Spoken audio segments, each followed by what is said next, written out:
এই কুকুরটা মেট্রোতে বিনা টিকিটে যাতায়াত করে, কারণ সরকার একে ফ্রি ট্রাভেলের সারা জীবনের অনুমতি দিয়ে দিয়েছে। প্রতিদিন ঠিক সকাল 8টায় ও একা একা মেট্রো স্টেশনে চলে আসে। ট্রেনে ভিড় হলে ও চুপচাপ মাটিতে শুয়ে পড়ে চোখ বন্ধ করে, যেন মনে মনে ভাবছে কেউ ওর পাশে বসে আছে। প্রায় 30টা স্টেশন পর ও নিজে থেকেই উঠে দাঁড়ায় এবং নেমে যায়। তারপর সে কোনো দিকে না তাকিয়ে দৌড়ে বাস ধরে। যদি ফাঁকা সিট পায় তাহলে বসে জানলার দিকে তাকিয়ে থাকে, যেন কারো সঙ্গে কথা বলছে।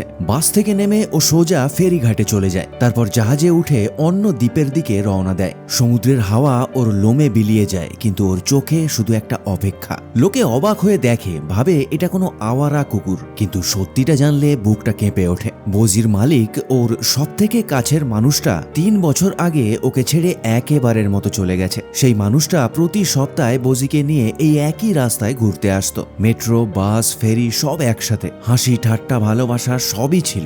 আজ সেই মানুষটা নেই, কিন্তু বজির ভালোবাসা কমেনি। ও একা একাই প্রতিদিন প্রায় 70 কিলোমিটার পথ পেরিয়ে যায়, শুধু একটাই কারণে, এই রাস্তাগুলোতে ওর মালিকের স্মৃতি এখনো লেগে আছে। এই সিটগুলোতে সে তার হাতের ছোঁয়া এখনো অনুভব করে, আর এই জানলা দিয়ে তার হাসি যেন এখনো দেখা যায়। বজি আর কিচ্ছু চায় না, শুধু তার মালিকের স্মৃতিগুলোকে বারবার ছুঁতে চায়। নিঃসঙ্গ কিন্তু ভালোবাসায় ভরা।